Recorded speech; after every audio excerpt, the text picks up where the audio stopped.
নমস্কার বন্ধু, আমি লিপিকা চলে এলাম আজকে কিছু রান্নার রেসিপি নিয়ে। তো কেমন হয়েছে অবশ্যই কমেন্ট করে জানাবে। তো রান্নাগুলো দেখে বুঝতে পারছি কী রান্না করেছি। অনেকগুলোই আইটেম আছে আজকে এই রান্না। কাতলা মাছের ঝাল, তার সঙ্গে কাতলা মাছের মাথা দিয়ে কুমড়ো আলু দিয়ে একটা রেসিপি, আর কুঁদরি ভাজা।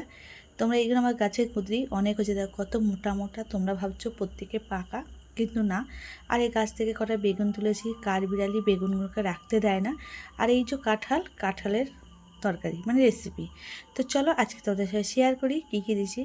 আর এই যে মটরশুঁটি, আর এই যে আমাদের গাছে ছোট্ট একটা কুমড়ো হয়েছে, সেই কুমড়োটা দিয়ে কাতলা মাছের মাথাটা, আজকে পুঁই শাক দেবো না, আজকে আলু দিয়ে কুমড়ো দিয়ে একটা ঘ্যাট তৈরি করব। যেহেতু গরম পড়েছে, এই আমার রান্নার আইটেম। তো কুমড়োটাকে কাটলাম, দেখো বন্ধুরা, আমি ভেবেছিলাম কুমড়োটার ভিতরে কিছু হবে, কিন্তু না, কুমড়োটা খুব সুন্দর ছিল। তো একদম পাকল কুমড়ো, খুব দারুণ। ছোটো হলেও কি গুণ ভালো। আর এই আলু দেখছো কিছুই ধোয়া হয়নি, কিছুই কাটা হয়নি। তো এবার কাটবো, তোমাদের সঙ্গে শেয়ার করব অবশ্যই। চলো রান্নাটা শুরু করে। এঁচড়গুলোকে কেটে নিয়ে এলাম আমি, ভালো করে কেটে নিয়ে সেদ্ধ বসিয়ে দিলাম। এঁচড়টা আমি একটু সেদ্ধ করে নেবো, এ নাহলে অনেকটা লং হয়ে যেত। আর মশলা নিয়েছি কী বলো তো, আদা বাটা, জিরে বাটা আর পেঁয়াজ বাটা। এই দেখো সব কিছু ভেজে ভুজে নিয়েছিলাম আলু এঁচড়ের জন্য, আর এদিকে এঁচড়টাকে সেদ্ধ করে নিয়েছিলাম। তারপর জল ঝরিয়ে এঁচড়টাকে আমি ভালো করে একটু ভেজে নিয়েছিলাম লাল লাল করে। তার মধ্যে নুন, একটু হলুদ, একটু লাল মির্চিও দিয়েছি, যাতে এঁচড়টার তরকারিটা দেখতে ভালো লাগে তার জন্যে। তো দেখতে পাচ্ছ বন্ধুরা, ভালো করে আমি একটু মানে তেল দিয়ে ভেজে নিচ্ছিলাম। পুরো এঁচড়টাকে ভালো করে সেদ্ধ করে নিই কিছুটা। আর এদিকে দেখো কুমড়ো, বেগুন, আলু এইটা আমি ভেজেও নিচ্ছিলাম। দুটোই দুদিকে বসিয়ে দিয়েছিলাম কড়া। এটা গোটা জিরে, শুকনো লঙ্কা, তেজপাতা আর একটু পেঁয়াজ বাটা দিয়ে ভালো করে এটা নেড়ে নিয়েছিলাম।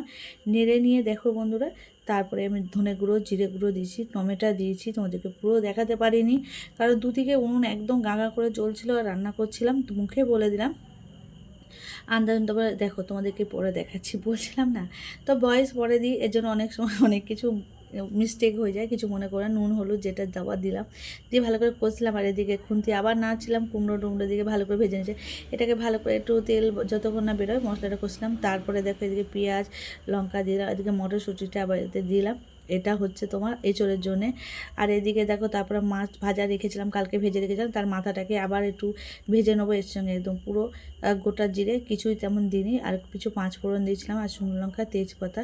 আর এইদিকে দেখো এই মটরশুঁটিটা ভালো করে কষে নিলাম, যাতে কাঁচা গন্ধটা না পড়ে।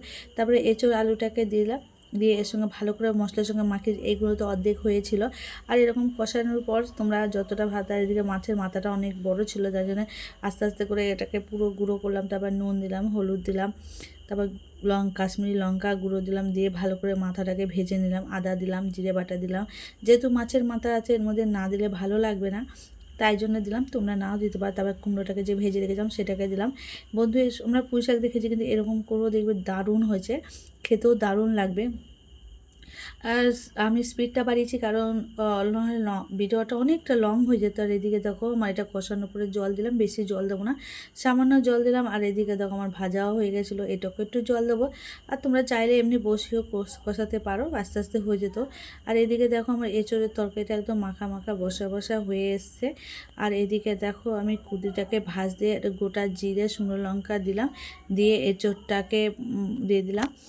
এঁচড় না বলে কুঁদরিটাকে দিয়ে এবার ভালো করে একটু কুঁদরি এরকম ভাজা কিন্তু ভালোই লাগে। যেহেতু বাড়িতে লোক ছিল, তাই জন্য রান্না করতে হচ্ছিলো, এতক্ষণ আইটেম তার জন্যই করেছিলাম। নাহলে তো তোমরা জানো বন্ধু, আমি একটা দুটোই আইটেম করে, বেশি করি না। তো গাছেও কুঁদরিগুলো অনেকটাই হয়েছিল, তো গাছকেও অনেকটা তুলেছি।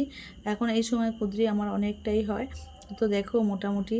আর এদিকে দেখো পুরো একদম ঘন্টটা মাছের মাথা দিয়ে একদম বুঝে যা লেগেছিল না, কি বলবো বন্ধুরা। তোমরা এই দিয়ে এক থালা ভাত অনিশে খেতে পারবে। অবশ্য কুঁদরিও আমার ভাজা হয়ে গেল সুন্দর করে। আর ওইদিকে আমার মাছের মাথা দিয়ে কুমড়োটাও ঘন্টটাও হয়ে গেল। আর তারপরে মাছের ঝালটা, কাঁচা লঙ্কা পেঁয়াজ দিয়ে, এটা বেশি কিছু করিনি, কাতলা মাছের দই কাতলা করেছিলাম বলে এটা শুধু মাছের ঝাল।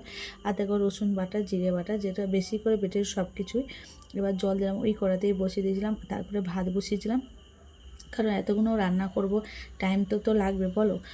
তো মোটামুটি দেখো এরকম করে কষে নিলাম। অনেক দিন রান্নার ভিডিও দিতে পারিনি, কারণ আমাদের তো তোমরা জানো পরিস্থিতি কেমন ছিল। তো এবার মোটামুটি আমি রান্নার ভিডিও তোমাদের সঙ্গে শেয়ার করতে থাকবো। দেখো মাছের ঝালটাও হয়ে গেল, কুমড়োর ঘন্টটাও হয়ে গেল মাছের মাথা দিয়ে। আর তো আজকের রেসিপিগুলো কেমন লাগলো অবশ্যই কমেন্ট করে জানাবে।